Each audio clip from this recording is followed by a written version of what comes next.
it's like everyone thinks they're Andrew Tate now. This has been a trending topic for so long, and it's just crazy because when I come across all of these videos on what is a high value woman, what is a high value man, some of the points that are made are so absurd, it blows my mind. And so I was just like, okay, we have in our deen the perfect example of a high value man, the Prophet sallallahu alaihi wasallam, and perfectly just incredible examples of high value women. Khadija, alayhi salam, Aisha, Salama, like Nusayba. So many really cool examples of what a high value woman is. And so, with all of that being said, don't let the YouTube shorts with all of the podcasts distort your thinking and get you thinking that these really arbitrary ideas of what a high value woman or a high value man is be the thing, be the thing that directs what you actually believe. A high value woman and a high value man is dictated for Muslims by the Quran and by the Sunnah. And so don't let yourself fall into all of these traps. And with that being said, assalamu alaikum guys. My name is Hannah. Welcome to the channel. I make faith, health, and lifestyle videos. If you're interested in that, then please like this video, subscribe. But this video is going to be a video on how to be a high value woman, Muslim edition. These are my personal opinions. This is what, when I think of high value women, this is what I think. And I just hope, this is something that can be a benefit for you guys. And if you agree, comment below. If you think I should add something to this, comment below. I want a super respectful community and like a community where we're able to exchange conversation and have really great discussions with adab. So please feel free to comment. Okay. So with that being said, when I think high value women, the image that comes to mind is like, she's classy, right? She's feminine. She has a certain level of God consciousness. You feel, when you're around her, you feel like warm and welcome, and you're kind of in awe, like it's that girl, it's like that woman. Like I imagine when people saw Khadija alayha salam, the Prophet alayhi salam's first wife, that they were kind of taken aback, like, oh my God, look at that woman, and not look at her like, oh my God, she's so hot, or the kinds of things that we look at in the way we look at celebrities, but more so look at the way she carries herself. And we know that actually because prior to Islam her ever being Muslim, people had these nicknames, right? They called her Tahira, like they which means how to describe a Tahira. Tahira basically means when something is tahir, it's like clean and pure. So like void of any fault or defect. That's kind of how you can think of it. That's what I think about when I think of a high value woman. So what does a high value Muslim woman look like? So first and foremost, she is enjoyable to be around. She gives a sense of peace when you're around her. This is a person that you just want to be around. It's like that, again, that warmth that you're feeling. It's that person that you don't feel judged when you're around them, but not because they're not going to tell you if you're doing something straight up haram, but they're just so, there's so much goodness in their personality that you're just like, oh my gosh, I love being around this person. Even if you vehemently disagree with them on something, or maybe you don't feel like you're up to par with their standards, you still feel safe around them in that way. Number two, when it comes to what I think a high value woman is, a high value Muslim woman. High value Muslim women, I believe they don't gossip, they don't backbite, they don't have time for that. That's one, and they just respect people enough to not be engaging in that. As soon as you see someone sitting in a circle and like a bunch of people are gossiping, automatically there's a respect loss. Like when I see that situation, I automatically feel like I lost respect for you guys, because it's a few different things. One, it's like if they're doing it to other people, that they're gonna do it they could do it to you, and that makes you not trust them. And when you don't trust people, there's automatically a disdain for that. We don't like people who are liars in general. It doesn't matter where you are on the spectrum of being Muslim or whether you're religious or not. Nobody likes someone who they cannot trust. And then on top of that, it's just like, don't you have something better to do with your time than to sit here and be speaking about it? And it's just like the lack of empathy all in all, it's a horrible recipe. They don't have time for that. They're not going to be engaging in those conversations. They're not going to be sitting in those gatherings. If it's happening in their presence, they're not joining it. They're leaving the room. It's just not what they do.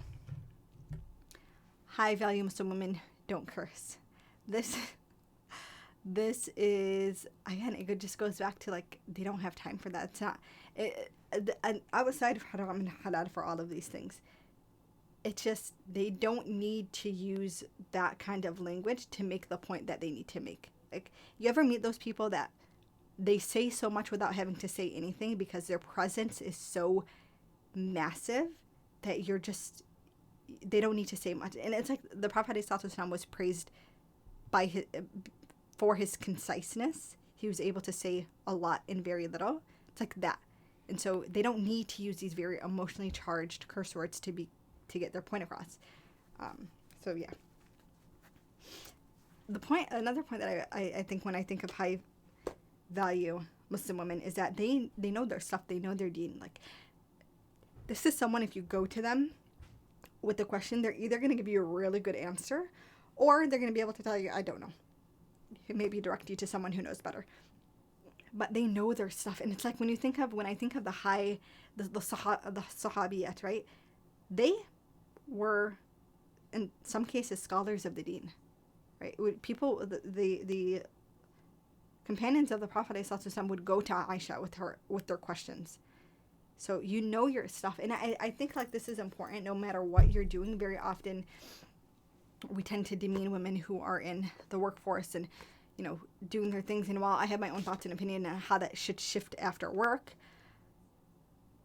still, if you are in, if you have a job, you have a career, you have a skill set, whatever that skill set is, like high value Muslim women are very good at that skill set. They're very good at what they do, right? They do it with a certain level of ihsan. So, yeah. Next is high value Muslim women are not materialistic. It's just, again, they're not caring about the latest and greatest and, you know, the newest fashion on the streets. They don't care for those things. That doesn't mean that they don't have nice things. It doesn't mean that you can't be a high value Muslim woman and have nice things. It just means that they're not consumed by it. They're not like running to get the newest, latest, trendy, whatever it is, right? If they have it, there's a use for it. Maybe they just really enjoy it, but they're not defining themselves by it, nor are they obsessed with it. Sorry if you can hear the creaking, guys. So, yeah. The last thing I will say is high value Muslim women, they care about the way they look and present themselves without it compromising hijab. And I always find that so beautiful. First of all, I think modesty in general is so, outside of being a Muslim, I think it is so beautiful. There's something very regal about it. I love when I see modest fashion, and I mean actually modest fashion. There are a lot of people who claim modest Islamic fashion. Modest fashion, I guess, is a general term of in the sense of if you're just covering more than what most people would cover, would be considered modest. But Islamic modest fashion, a lot of times I see things that are not in line with hijab. But when I see people who actually are upholding those principles and doing it very well, it's so pretty to me. And so it's like they are able to manage that uphold that without it compromising on the beauty of it. And I think that's so cool. It's like, you ever hear that whole thing of like, get you a girl who can do both? I think it's so, there's something so regal about it. There's something, and it's like, actually, when you think of royalty, you think of the clothing that royalty wears, no matter where they're from. It doesn't matter if you're talking about the royalty in the Middle East, if you're talking about the royalty of England, or they're wearing like a lot of clothing, and they're covered. They're covering. It's long, loose, beautiful fabrics, and I just find that so beautiful. And so when I think these, it's like the first thing I think about is, you ever hear get you a girl who can do both? That's what I think about with these type of women. They care about the way they look. They maintain hijab. It is appropriately modest. It follows actually the rules of the fiqh rules of what hijab is supposed to be, but it looks clean. It looks put together. It doesn't. It's hijab, and it doesn't take away from the beauty, their beauty. Like, it's am I making sense? It's like you look at them and you're like, wow, they look so nice. And they don't have a face full of makeup, and that's why you're saying that. It's just, it looks so good together. They are very intentional about what they're putting on their bodies, and it's like I absolutely love seeing hijabi women who dress like that. So yeah, it's funny because there are a lot of modest Muslim, you know, fashion influencers who, by modesty terms, modest is a very wide term in fashion, right? Modest really, it's covering more than what you usually cover, at least in American society. That's considered modest. But the reality of it, and sorry if you guys hear the creaking again, is that there are a lot of people who are Muslim modest fashion influencers who actually are not abiding by hijab. It's like hijab doesn't allow for certain things, and that's what you're putting out. And so it's one thing if you're labeling something as modest and that's it, because again, that's a much wider range. But if you're labeling it as hijab as well and it's not following the rules of hijab, that's kind of academic dishonesty.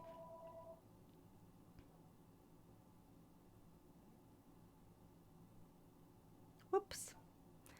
It seems it's a dishonest in its portrayal, and then it messes with what a lot of people think hijab is, because now you have a lot of younger Muslim girls who can't even actually tell you what the rules of hijab is. We have a deen that's very objective, and that's one thing I really appreciate about our faith. Like, there is a right and wrong way to do things, and so with that being said, I just love seeing women who do it right, but do it so well and classy, and like it just looks really put together.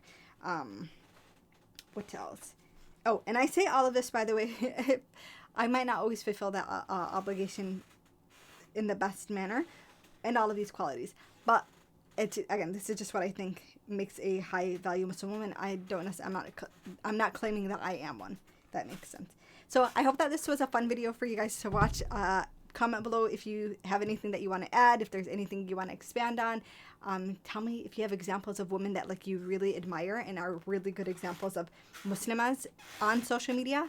If you can comment their names, that would be really cool, because then we can like follow them and support one another. I love seeing, again, Muslim women who are upholding their faith in a way that is actually aligned with the deen.